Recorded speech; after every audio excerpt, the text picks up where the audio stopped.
Good evening, Resilience family. Welcome, welcome back. Thank you for tuning in. Thank you for watching, and thank you to my listeners, guys. It has been one long week and actually a wonderful, wonderful, peaceful Sunday, despite a few hiccups. But God, right, y'all? But God. Guys, I have a wonderful guest today.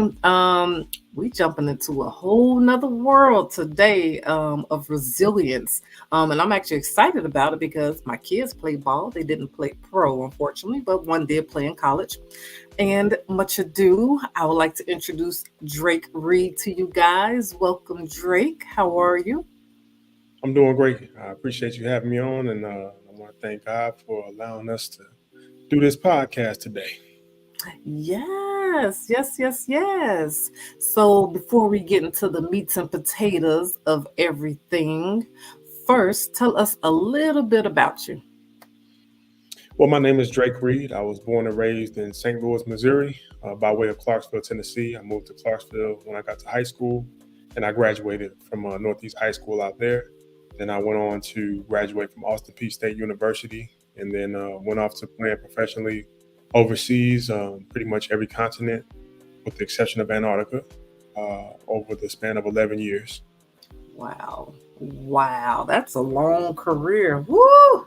Yeah, yeah, that's a long career. That is a long career. Okay, now tell me your resilience, your meaning of resilience, and then we're going to dig deep today. Well, for me, resilience is being able to push through these bad things. You get knocked down, you keep getting up. Someone hits you in the face, you keep fighting back. Like it's just you got to keep moving forward. That's resilience. Yes, I totally agree. Okay, so I want to begin with this author piece because you have written books. You have written books, multiple books, the world will know soon.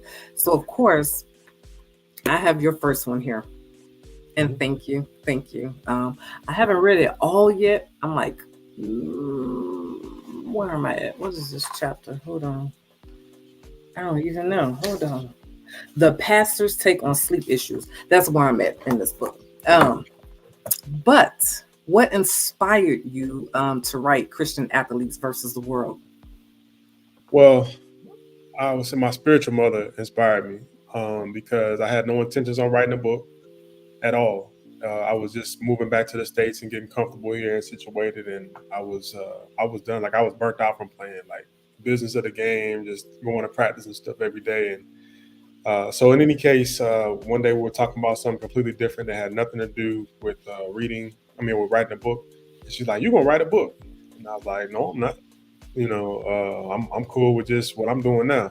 And she said, "No, you have to because it's going to help a lot of people." So I really wasn't paying too much attention and went in one ear out the other. And about 6 to 8 months later, I was at this Christian business event thinking it was a concert. And then when the artist Mm, that I was to go watch left, I'm like, man, what's going on? So all these business people came up and started talking about their testimonies and whatnot. And then one guy, he said, when it comes to your business, you have to think about the one thing that you do better than anybody else in the world. And then it's like immediately in my spirit, it was like, oh man, the book. So uh, so about a month later, I had some time to write for the first time, and for about 5 or 6 weeks, the Holy Spirit was just pushing me, and I was wow. typing 2 to 4 thousand words a day, and then I was done writing the book about 5 or 6 weeks after that. So after that, I just had to assemble the team to get the book manager and editing team and all those sorts of things, and that's what's taking the longest. Wow. Wow. The polish of the book. Wow. Wow. So, in your experience, tell me some of the biggest challenges Christian athletes face in today's world. Well, I think the biggest thing, and it's interesting because I'm at that age where I'm a little older, but I'm still a young man, and so I was also fortunate enough to play professionally with a lot of high school players because overseas there's always high school age guys on the team, so I know how to think. And I think the biggest thing that you endure when you're a Christian athlete is that you're away from your family, and with all of Mm, that, with every sin available to you. So Wow. when you're great at something, I don't care what it is. If you're the valedictorian, if you're the athlete that's like tremendously talented, if you're like a kid that graduates from high school and you're like 16 or 15 because it's too easy for you.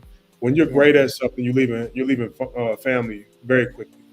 So Mm, you haven't got done. You might be smart enough, you might be talented enough, but mentally and spiritually, you're not far along enough to outsmart people that are 30, 50, things like that, things like that. So, and you haven't been exposed to the world. You pretty much have had your family or some kind of safety net. Whether it be a coaching staff or somebody that's protecting you and guarding you from a lot of things, with the exception of some people that come from some rough situations. But even if right. you come from a rough situation, when you move to another state, you move to another country, it's a Country. whole Yeah. different ballgame. So different Wow. politics, Yeah. different type of mentality, Yeah. Culture. different Yeah. culture, all these different religions. So here I was bombarded with various religions. Things I never even heard of that I just saw in movies or didn't even pay attention to on a movie. So I was there though. So I was really confronted with quite a bit, and Wow. that's really the biggest thing that I'm seeing with athletes, especially as I got older in my career. Like, hey, they're going through the same stuff. I come back home to the States, and you can't say, well, that's because you was gone. Like, I'm here, and they're experiencing the same thing here too. Uh, so when you talk about what Christian athletes are experiencing, it's just a myriad of obstacles and things that can come and try to hinder you. So that's what I'm touching on in these books, is how to not only what's to be aware of, but how to deal with it. Right. Wow. I could look, I only could imagine from me just moving from one state to another state. um, the difference of shifting that and the culture was the big piece for me. And oh yeah, that's a whole nother story. Um, yeah. Yeah. Living in Arizona is quite different. It's quite different. Yeah. Yeah, moving out here from where I grew up in the Midwest and the South, it's a different culture. It didn't throw me off as much because I was used to that. I'm used to being in stores and nobody speaks English and things like that. I've lived in Argentina once, so I'm used to hearing Spanish all the time and Wow. having to negotiate and do things like that. So that doesn't bother me. But had I not left and moved out here, that would be much more challenging. So I'm really sort of like a chameleon now, and I can adapt to any situation. But it was not easy like that in the beginning. Right, right. So talk a little bit about the book, because it's like a guide, is how I'm seeing it. Even though you wrote it towards athletes, I'm still finding a little solace in it myself, with my life. Well, it's definitely it's geared toward athletes, and I wrote it basically because to answer the questions that majority of athletes have, and that I basically didn't get to learn because I'm playing ball. You're very rarely able to go to Bible study, and in some cases go to church when you're playing, basketball. And for other sports, you could be a football player in the NFL. On Sundays, you're playing, so you Right. don't. And you're practicing and having games at the time of the Bible study. So the time that you're working is a different time frame than somebody who is working a 9 to 5. You know, Yeah. Yeah. so you have that. So you have that issue, but it's definitely a book that's not just for athletes. It'll help coaches. It will help parents of athletes and coaches, because Mhm. one of the issues that you run into is you might be the parent and you didn't play sports. Yeah. And so now you have 3 or 4 kids and only one of them plays sports, and then they might be so good to play in college or to play at a good level, and so now Hmm. you don't really understand why they're saying some of the things to you. You don't understand their life, the type of pressures and things that they're dealing with, and you don't understand what they're not saying. So Right. I think that's the Right. biggest thing that this book is bringing light to, is if you're a 40-year-old parent, 50-year-old parent, and you have this teenage kid that's 15, or a young adult 20, 25, Yeah. you really don't even understand what's coming at them on a regular basis. So Right. one of the issues that I had when I played was, yeah, bad stuff was happening, but hey, I was in France, I was in Italy, and so when I was telling my parents and my brother, about different things that was happening, they would give me solutions, but those were solutions for back home. Those weren't Right. solutions for living in Italy, living in France, Argentina, because Right. I would try Right. those things and then they wouldn't work. Wow. because you're dealing with a different mentality of people. Yeah. And so that Yeah. doesn't make them wrong or me right. That just makes that I have to that means that I have to adjust. So Hmm. you're dealing with those sorts of things. So that's one of the top reasons I wrote it. And then it does help anybody, So a lot of the things that are taught, like the armor of God, how to Yes. spiritually protect yourself or spiritually cover Yes. your family members and things like that. Those are applicable to any person in any walk of life. And I'm also finding a lot of military people are purchasing Mm, this book and are very interested because they travel and deal with a lot as well. So wow. a portion of it is very spiritual, but a portion of it is very practical. We talk about banking. How do you bank when you end up in different places? That's good. Um, Allergy tests. So, I remember I was 24 and I didn't know that the milk was different. Like when you go, our milk is, we get these, everything Processed. that we eat is, yeah, that's the process and stuff like that. So here I am, it's real deal milk that I'm drinking there. And, Right. after a few days, I was just totally sick. It's like my body had Wow. locked up or something. And then next thing you know, I'm in the ER, Wow. and so I didn't know, these sorts of things. But had I taken an allergy test, that could have Yeah. been pointed out to me earlier, and I would have known if I did drink some milk to not drink so much of it. So these are the things that I cover, and then social media, different things like that. So it's very much a guide, and that would definitely make life 10 times easier for you as you Yeah. pursuing your sports and your sports ambitions. Yes. So give a little bit of advice that you will offer a young athlete that's struggling to live abroad, trying to stay true to their Christian faith. Talk a little bit, give a little advice on that for us. Well, the first thing I would do is it depends on where they live and how old Mhm. they are. So I would say to grab my books because I've been in them shoes before. And it doesn't matter if you're a basketball player, a gymnast, if you're a track star, you're going to Yeah. have the same type of experiences. But Hmm. the first thing that I would do is probably uh, you have to go to God first. You have to get into Yeah. prayer and explain to God, which He already knows, what you're experiencing, okay, how it's making you feel, and what Hmm. and what changes you need to make so that you can improve that situation. And then Right. you need to understand how God and hopefully you understand how God communicates with you because that's a big thing. Because people be like, I prayed, I prayed, I prayed, but nothing happened. For some people they Right. get dreams, some get visions, some get epiphanies. Some people have they'll just happen to be clicking on something and the answer come. You need to understand, have a basic understanding how God communicates with you, and that'll be a good start. Okay, Hmm. but what I would also say is if you want to stay connected to God while you're out and about and you're traveling, is that it can be more challenging the longer that you're away from your home. Okay, not just your home church, but your home in general. Because, Right. for instance, I was playing ball in Libya one year, uh, Hmm. and I was playing ball in in, uh, in the United Arab Emirates one year. Though they're not that's not a Christian country, so the Right. average person doesn't know anything about the Bible like that. Like they've heard of it, Right. they've heard of Christ, but they haven't been taught it the way that we've been taught it. Just naturally, like the average person is going to at least know one or two scriptures just because we grew up in a Christian country. So you're Right. not going to get the benefits of having those prayer warriors that just so happen to live in the same Mhm. neighborhood. So then you can be places where you might even be persecuted if you're open about being a Christian. So Wow. so Wow. that's why I say it depends on where you live. Now, living Wow. in France or living in Italy, yeah, you have Catholic churches and things everywhere, and not the average believer there doesn't they're kind of like here. They might Yeah. go every once in a while, or they might not go at all, and just say that they're a believer when something goes wrong or whatever. But at least those churches are still there, Right. and so. But in any case, finding your right denomination. These are all variables that come into play. And I would say that you really just need to grab this book because I'm gonna go piece by piece Yeah. as those type of situations, and there's plenty of solutions that you can find. Right. Wow. That is good. That is really good and meaty because you're right. Some of these countries you can't, practice your faith openly. Wow. And just to know this. So what just came to my mind?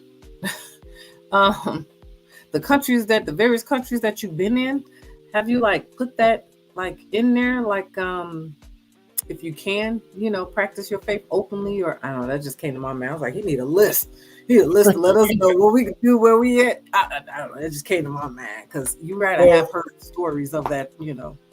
well, nobody can stop you from praising and worshiping in your own house. That's not Right. an issue. I think the issue is, and I think the issue with that though is because if you happen to be somewhere where, and you might be in a Christian country, but what most people think that, like, let's say I played in France, most people think that you played in Paris, right? So Hmm. if I say I played ball in France, they'd be like, "Oh, you played in Paris?" No, I didn't play in Paris. There's like 1,000 cities just like it is in America. So Right.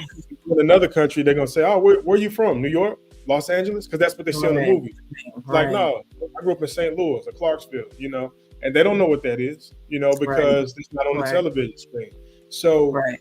when you move outside of the U.S., you don't have states with a whole bunch of huge cities. So a small city to us is like 1 million people or 2 million people. We think that's a small city. That's a huge city in most countries around this planet. So most places that you live in is like the size of a suburb to us. So 50,000 people, 100,000 people. If you have 250,000 people in a city in Europe, then that's considered a nice sized city. So, but Hmm. to us, it's like a little town to us. Right. So in any case, I played in a town in a little village, 6,000 people, 8,000 people. You Yeah. know, we got a Louis Vuitton factory out there, so you can get cleaned up. But it's in the middle of nowhere. Right. And so these are things you can't plan for, but you go in a place like that, it might only be one church, or if it is, it might be an hour away, or 45 minutes away, or something, and they might not speak your language. They Right. probably don't speak your language. So Wow.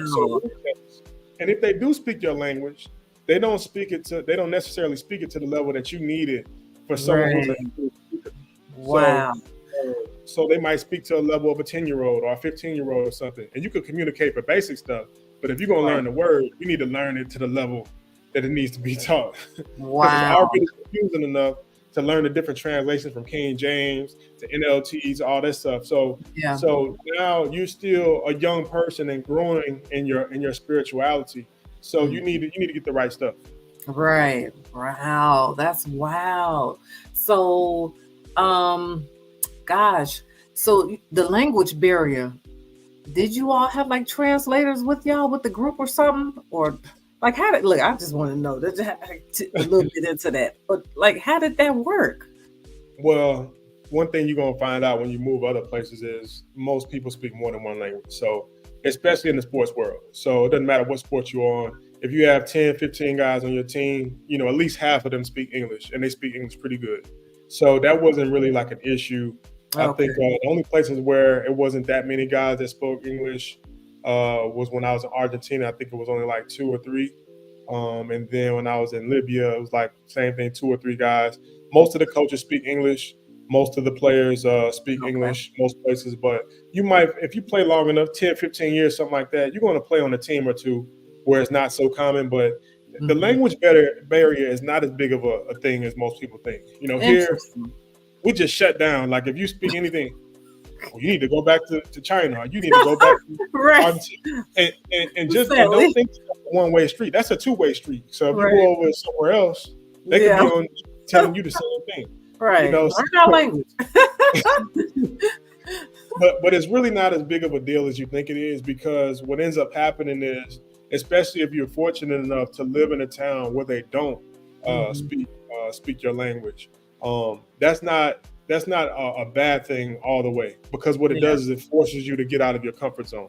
And Wow. so what That's happened over good. time is, and it didn't take long. I'm talking about 2, 3 months. I started learning the basic greetings, Wow. speaking to two, because I'm like, hey, if I'm gonna be here, I might as well learn French. Well, And see, look, that because you applied yourself. Okay, keep going. well, now I will say there are some of us. I'm not gonna say any names. I can name about 12 or 13 guys off the top of my head that have played in countries for multiple years and don't know how to communicate.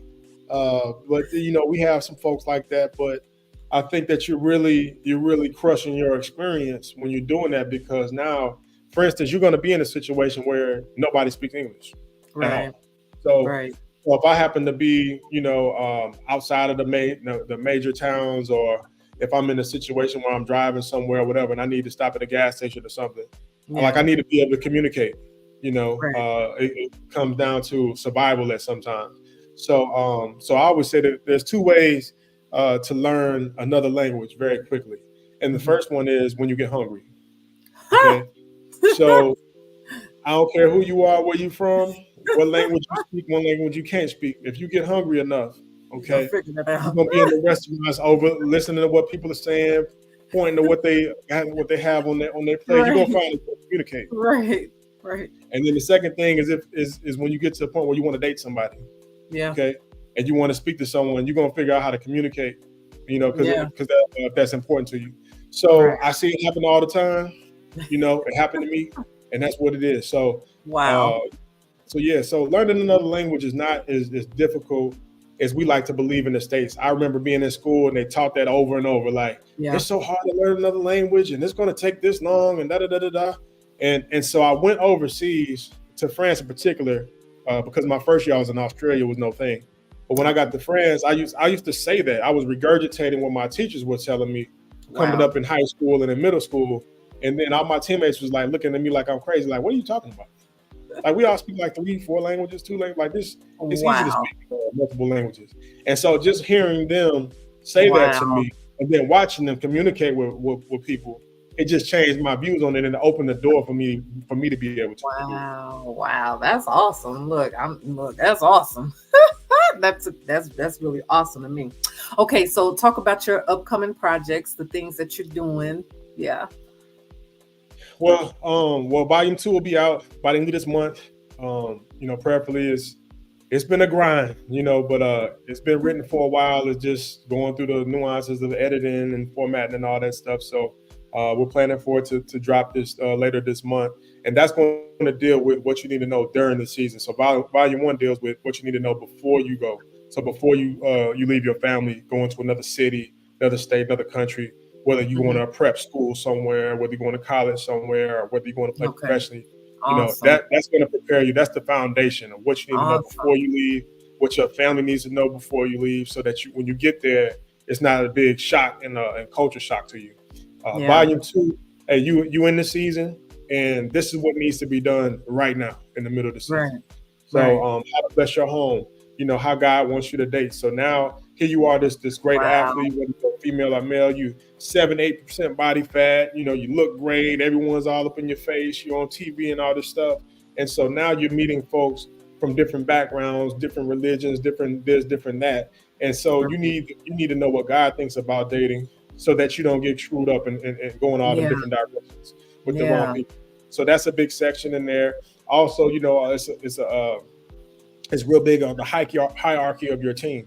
So Oh what wow. happens a lot of times, you get to college, you have the school president, you got the AD, you have the boosters, you have the coaches. So most athletes just think about the coaches, Right. because Right. that's who you're interacting with. But you're Yeah. not, you don't understand all these other people that are around that can also make or break your experience if you're saying the Wow. wrong things, you're doing the wrong things, around Yeah. town. Yeah. So basically, how to not get yourself caught up in those type of situations. Also talk a lot about when you're traveling, the do's and don'ts of traveling.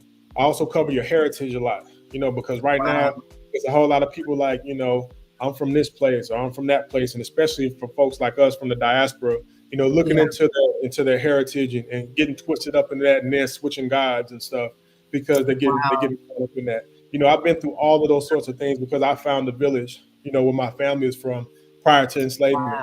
So I got Wow. naturalized. So I came across that type of information, and I went through all of the transformations of getting pulled in this direction, getting pulled in that one, being able to Right. come, at the end of the day, coming back to Christ in a mighty way. But Amen. those things happen to folks, and it doesn't matter if you're African American or not. If you could be a European American, an Asian Yeah. American, whatever. When you get to traveling, okay, whether it's for the Olympics, national teams, a lot of colleges are also playing in different countries in the Yeah. preseason against professional teams. It just you landing somewhere where somebody in your bloodline has been can attract spirits and things like that to you. Right. So you need to Yes. have proper covering, okay, when you go to these Wow. places, whether that's your parents, praying for you, whether you having a group of people at church that's hip to where you're going, that's praying for your traveling grace. So these things need to be in place because you just want to focus on doing your thing. You want to go there Wow. and go to the tourist sites and meet cool Right. people, play your game and ball out and all that. You know, take your pictures and show out and all that. You don't want to Right. go there and have to deal with sleep problems and getting sick, Mm, all this type of weird stuff that happens to a lot of people. Okay, it's just not being right. talked about. But if you Yeah. an Wow. athletes that's been playing ball for a while, they're gonna have quite a few stories for you if you ask them. So in any Wow. case, go into how to deal with these sorts of things, and it's gonna make life easier for athletes worldwide.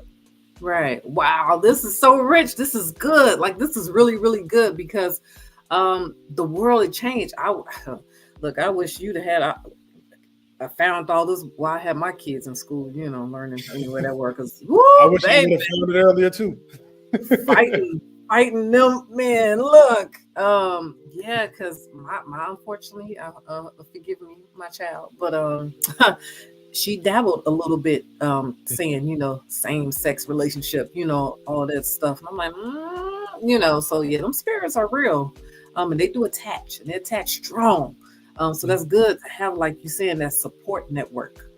Why you, oh my God, that is rich. Go ahead. Well, I think the biggest thing with a lot of athletes is we're all competitors, and so that's great in some ways and it's bad in others. It's bad when we don't talk to one another about what's going on. So Mm, it could be a situation where we're on the same team and we both play in the same position, or we're both playing for a certain contract or whatever, and mm-hmm. so neither one of us necessarily feels comfortable sharing with you too much. Because if I share with you too much, if you're not the right type of person, okay, Yeah, then you yeah. can misuse that information against me.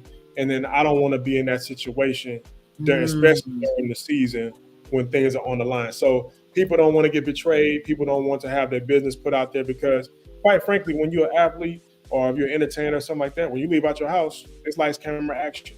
You know, yeah, even when yeah. you retire, even when you retire, like here I am, I'm a retired athlete. I ain't played professionally in 3 years. I ain't played in the States in like 15 years. If I do Hmm. something crazy out here, it's gonna be on the news, you know, Right, because it's just what you did, right. because Territory. you're a good player. So Right. that's how it is. So with that being said, you have to be prepared. Yes. Woo. Okay. Okay. Good. Get these books, y'all. Mamas, dads, aunties, coaches. Yeah. It's meaty and it's what they need, especially now, like you're saying, with the finance part, because they paying these college athletes now. I mean, oh my God, this is some good preparation, um, for them. Seriously. And like you saying, the military, that's good for them because they travel all over the world too, and it's just helping people be prepared. Thank you. This is rich.